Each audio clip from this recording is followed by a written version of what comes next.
अब बात कर लेते हैं उनकी जिनकी वजह से हमारी जिंदगी में रौनक रहती है। जी हाँ नाज़रीन, बच्चे सबसे कीमती असासा होते हैं और कहते हैं कि सबसे अच्छी इन्वेस्टमेंट भी औलाद को दी जाने वाली अच्छी तरबियत, अच्छी तालीम और उनकी अच्छी परवरिश ही होती है। सच कितना ही कड़वा हो, लेकिन सच बताना बहुत ज़रूरी होता है और उससे हम सीख भी सकते हैं, क्योंकि इस बेहतरीन इन्वेस्टमेंट को इन कैश करने के लिए अगर हम बात करें एसेट्स के तौर पे, तो बहुत सारी चीज़ें ज़रूरी होती हैं। इसके साथ साथ इनकी अच्छी सेहत का ख्याल रखना भी वालिदैन की जिम्मेदारी है। सितंबर बच्चों में कैंसर से आगाही का महीना है। बच्चों के जो केसेस, बचपन के केसेस और उनके वालिदैन के लिए कैंसर के असरात से मुताल्लिक ताउन और शऊर पैदा करने के लिए ये सालाना बैनुल-अक़वामी बेदारी का महीना कहलाता है। कैंसर की कई इक़साम होती हैं, इस पर अभी आपने मास्टर फ्रेम में देख ही लिया होगा कि हमारे साथ एक बहुत ही ज़बरदस्त पर्सनैलिटी मौजूद हैं। मैं चाहूँगा कि ज़्यादा डिटेल मैं आपको बताऊँ, इससे बेहतर है कि वही जो है वो आपको बताएं। तो अपने मेहमान का जो है वो आपसे तारुफ करवाता चलूँ। डॉक्टर सैयद अहमर हामिद साहब हमारे साथ मौजूद हैं। Sir, welcome to the show. और सबसे पहले तो मैं जानना चाहूँगा कि ये जो बच्चों के केसेस हैं, हमें अभी एक डाटा मिला है जिसके तहत हमें पता चला पाकिस्तान में लगभग 8,000 सालाना केसेस बच्चों के सामने आ रहे हैं। जी, अब इससे ज़्यादा हैं तकरीबन। तो बड़ा अलार्मिंग 8 से 12,000 के दरमियान सालाना पाकिस्तान के अंदर 12,000 केसेस का मतलब ये हो गया कि दिन के आपके तकरीबन अगर हम 365 दिन भी डिवाइड कर लें तो 20 केसेस जो हैं वो आपके सामने हैं। बिल्कुल ऐसे ही अलार्मिंग सिचुएशन है सर। ये क्या, इसकी क्या वजूहात क्या होती हैं बेसिक? देखिए, बच्चों के अंदर कैंसर, जैसे कि आपने खुद ही बताया कि 8 से 10,000 बच्चे, 12,000 तक बच्चे पाकिस्तान में सालाना मुख्तलिफ़ किस्म के कैंसर से मुतासर हो रहे हैं। अच्छा, जब हम बात करें कि इसकी वजूहात क्या होती हैं, वालिदैन जब हमारे पास किसी बच्चे को, मेरे पास तो 1-1 महीने 2-2 महीने के बच्चे भी कैंसर के आते हैं अनफॉर्चुनेटली। तो वालिदैन जब हमारे पास आते हैं तो उनका पहला सवाल ही होता है कि डॉक्टर साहब मेरे बच्चे को कैंसर क्यों हुआ, वाई मी, या मेरे बच्चे को कैंसर क्यों हुआ। अगर आप मुझसे पूछेंगे ट्रूली स्पीकिंग तो 90% ऑफ द केसेस में हमें नहीं पता होता कि बच्चे के अंदर कैंसर क्यों हुआ। सिर्फ 10% के अंदर हम ये बात कह सकते हैं कि उनके अंदर मोरोसी यानी जेनेटिक बेसिस हो सकती है बच्चे को कैंसर होने की। उसकी वजूहत है कि हमारे पास बहुत सारी फैमिलीज़ हैं कि जो कि इनके जैसे माँ को या बाप को आंखों का कैंसर था तो उनके बच्चों में भी इनहेरिट हो गया। अच्छा, ये इनहेरिटेड, सॉरी टू कट, जी, ये कैंसर भी इनहेरिटेड जी, होता बिल्कुल, है, जस्ट लाइक डायबिटीज़ और थैलेसीमिया की तरह ये भी इनहेरिटेड है? बिल्कुल, लेकिन उसका इंसिडेंस आप कह सकते हैं जो नए आदाद-ओ-शुमार है उसके मुताबिक तकरीबन 10% बच्चों के अंदर कैंसर जो होता है वो जेनेटिक प्रेडिस्पोज होता है, यानी उसकी जेनेटिक मोरोसी वजह हो सकती है। 90% में we don't know why it happened. तो मेरे पास वालिदैन को बताने के अलावा सोचना कि अल्लाह ताला ने आपका इम्तिहान रखा हुआ है इसके अंदर और इसका मुकाबला करें। अच्छा, मुझे ये बताइए कि बीइंग ए चाइल्ड स्पेशलिस्ट, आपके पास बच्चे किस उम्र से लेकर, अभी आपने बताया कि 1.5 से 2 महीने के बच्चे भी आपके पास आते हैं, ज़्यादा तादाद किस एज में डायग्नोज होती है? अच्छा, बच्चों में कैंसर की जो पीक उम्र होती है, जो हमारा एक्सपीरियंस ओवर द टाइम और डाटा भी यही कहता है कि तकरीबन 2 साल से लेकर 8 साल तक के दरमियान कैंसर का सबसे ज़्यादा इंसिडेंस है, यानी नंबर ऑफ़ न्यू केसेस सबसे ज़्यादा इस दौरान में होते हैं। और फिर एक स्पर्ट आता है जो कि एडोलेसेंट बच्चे होते हैं, यानी 14 साल, 15 साल, 16 साल। लेकिन पीक एज जो है वो 2 साल से लेकर 8 साल के दरमियान बच्चों को मुतासर कर सकती है कैंसर के मोहलिक मर्ज से। और कैंसर की काफ़ी इकसाम है, जिसमें से कुछ एक ब्लड कैंसर है, स्किन कैंसर है। बिल्कुल। तो इसमें ज़्यादा कैंसर जो बच्चों के अंदर पाया जा रहा है उसमें कोई स्पेसिफिक है? जी, बच्चों के अंदर अगर हम कैंसर की बात करें ना, अगर आप ओवरऑल डाटा को लें तो तकरीबन 60% बच्चों के अंदर जो कैंसर होता है वो खून का सरतान होता है, जिसे हम मेडिकल ज़बान में ब्लड कैंसर कह सकते हैं, और अक्यूट लिम्फोब्लास्टिक ल्यूकीमिया और अक्यूट माइलॉइड ल्यूकीमिया होता है कि जो कि 50-60% ओवरऑल कैंसर का बर्डन होता है। इसके अलावा जो कैंसर होते हैं वो आमतौर पे ग्लैंड से, अगर आपने लिम्फ नोड सुना होगा, गिल्टियाँ जो वालिदैन बच्चे अक्सर हमारे परेशान होकर आते हैं, जिसे गुदूद का कैंसर कहते हैं, लिम्फोमा कहते हैं, तो 10 to 15% वो कैंसर होते हैं। इसके अलावा 30% बच्चे के कैंसर वो सॉलिड ट्यूमर होते हैं, यानी 20% बच्चों को ब्रेन ट्यूमर होता है, यानी दिमाग का कैंसर होता है, जो कि सरप्राइजिंगली बहुत कॉमन है।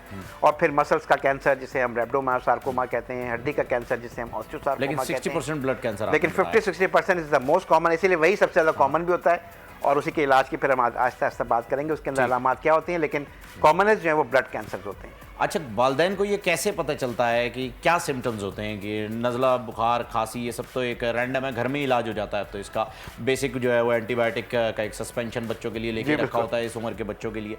उन्हें किस टाइम पे उनके लिए अलार्मिंग सिचुएशन है, ये भी ज़रा ज़रूर बताइएगा कि क्या सिम्टम्स क्या होते हैं? मेरा ख्याल है ये बहुत अहम सवाल है, और जो ऑडियंस और जो सामीन इस बोल टीवी के आपके इस चैनल को देख रहे हैं, तो बच्चों के अंदर जैसा कि मैंने बताया कि कॉमनेस्ट कैंसर जो होता है वो ब्लड कैंसर होता है। तो ब्लड कैंसर की जो पहली अलामत हो सकती है वो है बुखार का परसिस्टेंट यानी मुसलसल बुखार का रहना। आमतौर पे 3, जैसा कि आपने खुद ही बात कही कि वायरल इन्फेक्शन होता है, 80-90% बच्चे अल्हम्दुलिल्लाह ठीक हो जाते हैं मौसमी इन्फेक्शन से जो मुतासर होते हैं। लेकिन अगर किसी बच्चे को बुखार की शिद्दत 1 हफ्ता या 2 हफ्ते से ज़्यादा हो गई है, या उसके फीकापन यानी उसको पेल लग रहा है, एनीमिक लग रहा है, या लग रहा हो कि खून की कमी सी महसूस हो रही है। तीसरा जो होता है बच्चों में बोन का पेन यानी हड्डियों में दर्द का बहुत शदीद होना। एक तासुर ये भी आता है कि बच्चे जो बढ़ रहे होते हैं, खेल कूद बहुत करते हैं, तो उनके अंदर वैसी हड्डियों में दर्द होता है। खासतौर पर रात में बच्चे कहते हैं मामा मेरा पाँव दबा है मेरा, ठीक है। लेकिन एबनॉर्मल दर्द यानी सुबह भी बच्चा पेन का दर्द बता रहा है, जिसे हम बोन पेन कहते हैं। तो खून का कम होना, और ये कांस्टेंट एक ही जगह पे पेन नहीं, बता रहा है, पूरी generalised, it must be generalised कि वो यहाँ भी हो सकता है, वो यहाँ भी हो सकता है, वो नीचे भी हो सकता है। तो परसिस्टेंट फीवर का होना, पेल पड़ना, फीका पड़ना, बोन पेन होना, जैसे में गिल्टियों का नमूदार होना। और गिल्टियाँ भी आमतौर पे बच्चों में नॉर्मली भी होती है। हम पेट की जब प्रैक्टिस करते हैं तो हमारे पास बहुत बड़ी तादाद वालिदैन की आती है, डॉक्टर साहब बच्चे के गर्दन में गुदूद हो गए। हम उनको समझाते हैं कि परेशान नहीं हो, अगर वो एक ख़ास हद से और एक ख़ास साइज से ज़्यादा बढ़ नहीं हो, यानी लेट्स से गर्दन के हिस्से में अगर वो 1.5 सेंटीमीटर से ज़्यादा हो रही हैं तो वो समथिंग अलार्मिंग, समथिंग एबनॉर्मल। लेकिन अगर 1 सेंटीमीटर से कम है तो उसको जनरली हम फॉलोअप करते हैं, ऑब्जर्व एक और करते हैं। चीज़ ऐड कर दीजिएगा कि वो ये गिल्टियों के लिए कहा जाता है कि ये अगर इसमें दर्द है, पेन है, तो फिर ये कोई परेशानी की बात नहीं है, इन्फेक्शन है। और अगर पेन नहीं है तो फिर परेशानी की बात है। जी, पेनलेस लिम्फ रेटिनोपैथी, ये मेडिकल लफ्ज जो है कि बढ़ना और साइज का बढ़ना। देखिए कोई भी बीमारी होगी ना, कैंसर या खुदा ना खास्ता कोई भी ऐसी बीमारी होगी, तो वो खामोशी से नहीं बैठेगी, उसकी अलामत बढ़ेंगी। एक निकलेगी, दूसरी निकलेगी, छोटी थी बड़ी हो गई, पहले वो बेर के साइज की थी, अब वो जो है वो बादाम के साइज की हो रही है। तो हम साइज लिए बताते हैं कि लोगों को आगे ही हो जाते हैं कि यार ये अगर बादाम के साइज का हो रहा है तो यार ये समथिंग सीरियस, लेकिन अगर बेर की साइज की है, ठीक है, आप इंतजार कर सकते हैं, हो गया होगा। तो ये बड़ा इंपॉर्टेंट है। फिर जिस्म में धब्बे पड़ना, यानी आमतौर पर जैसे मच्छर काटता है तो लाल लाल धब्बे पड़ जाते हैं, उसे हम मॉस्किटो बाइट्स कहते हैं। लेकिन दूसरी तरह के लाल धब्बे पड़ना या खून का कहीं से खराज होना, दांतों से खून आना शुरू हो गया बुखार के साथ, बोन पे, तो ये लाजमी और सजेस्टिव हो सकता है खुदा न खास्ता कि खुदा न खास्ता उस बच्चे को कैंसर नहीं है, क्योंकि खून का कैंसर कॉमन है। और उसके लिए बहुत बेसिक टेस्ट होता है, वो हम आगे इंशाल्लाह बात करेंगे। एक सिंपल CBC का टेस्ट होता है जिसे कंप्लीट ब्लड काउंटर लेबोरेटरी से परफॉर्म किया जा सकता है। अच्छा, उसमें किस तरीके से जरा उसकी डायग्नोसिस भी बता दीजिएगा, क्योंकि उसकी रेंज लिखी हुई होती है। हाँ, वो आपको कंफर्म तो नहीं करेगा, लेकिन वो आपको गाइड कर देगा कि यार गाल में काला है, समथिंग अलार्मिंग। जी, जब CBC होता है, CBC में अल्लाह पाक ने 3 अंसर बनाए हुए होते हैं, जिसे हम हीमोग्लोबिन कहते हैं, जो रेड सेल्स होते हैं वो कम हो सकते हैं। इसके अलावा वाइट सेल्स होते हैं जिसे हम WBCs कहते हैं, उसकी मिकदार या तो बहुत ज़्यादा होगी या बहुत कम होगी। और तीसरे सेल्स होते हैं जिसे हम प्लेटलेट कहते हैं, जो आमतौर पे मलेरिया के अंदर, डेंगू के अंदर भी कम होते हैं, तो वो भी कम हो सकते हैं। तो अगर इस तरह की, और फिर एक जो माहिर हीमेटोलॉजिस्ट होता है, हीमेटोलॉजिस्ट वो डॉक्टर होता है जो कि माइक्रोस्कोप में ब्लड की मॉर्फोलॉजी का मुआयना करता है, उसमें उसको वो फ़ौरन वो कैंसर के ज़रात नज़र आ सकते हैं और वो कह सकता है कि यार ये मुझे एक्यूट ल्यूकीमिया यानी ब्लड का कैंसर लग रहा है, फौरी तौर पे इसको स्पेशलाइज्ड सेंटर या रिमार्क्स दे सकते हैं। तो उसकी कॉस्ट 400-500-600 रुपए, लेकिन एक मुस्तरद लेबोरेटरी से एक मुनासिब आदमी इसको डायग्नोस करके आपको भेज सकते हैं। और बहुत ज़्यादा कीमती, मेरे ख्याल में जिनके भी बच्चे बीमार रहते हैं, जिन्हें ये डाउट रहता है, मेरे ख्याल में सबसे पहले तो उन्हें CBC करवा ही लेना चाहिए, क्योंकि इसमें कोई बुरी बात नहीं है। आपका एक मेडिकल डाटा आपके पास आ जाएगा, बच्चों का ब्लड सेल्स भी काउंट हो जाएंगे, तो वो ज़रूरी है। अच्छा, मुझे बताइएगा डॉक्टर साहब कि कौन सी स्टेज के ऊपर जो है ये बच्चे आपके पास आते हैं, क्योंकि कैंसर की स्टेजेस भी होती हैं, first, second, third, fourth, last, कौन सी स्टेज पे ज़्यादातर केसेस आपके पास आ जाते हैं और किस स्टेज तक ये क्योरेबल होते हैं? देखिए, ये बहुत अहम बात है और अहम सवाल भी है, इसके अंदर बहुत सारी बातें भी पोशीदा है हमारे लिए। अच्छा, जैसा कि मैंने बताया कि बच्चों के अंदर कैंसर की 2 कैटेगरी होती हैं, एक होता है ल्यूकीमिया या ब्लड कैंसर और एक होते हैं सॉलिड ट्यूमर्स। सॉलिड ट्यूमर या ठोस ट्यूमर होते हैं। अच्छा, जो स्टेजेस होते हैं वो आमतौर पर सॉलिड ट्यूमर्स के अंदर होते हैं कि बोन से कैंसर निकला और वो जो है वो खून में शामिल हो गया, किडनी से ट्यूमर निकला वो छाती में चला गया, या कहीं और से निकला और किसी और जगह फैल गया, तो उसे स्टेज 4 कहते हैं। पाकिस्तान में बदकिस्मती से क्योंकि बच्चों की एक्सेस कम है कैंसर के इलाज के मराकज़ तक, तो हमारे पास बहुत बड़ी तादाद बच्चों की देर से पहुंचती है। कुछ कैंसर अगर स्टेज 4 पे आ जाएं तो वो तकरीबन लाइलाज हो जाते हैं और हमारे पास उनको सिम्टोमेटिक मैनेजमेंट, कंफर्ट केयर और आराम देने के अलावा ऑप्शन नहीं होता। लेकिन कुछ बीमारियाँ ऐसी हैं जो कि स्टेज 4 होने के बावजूद भी क्यूरेटिव होती हैं, तो इसलिए बहुत ज़रूरी है इसका तयन ऑब्वियसली डॉक्टर भी करेगा और टीम्स करती हैं जो कैंसर के सेंटर्स होते हैं कि कौन सा कैंसर है, क्या उसका दर्जा है और इलाज के ऑप्शंस क्या अवेलेबल हैं।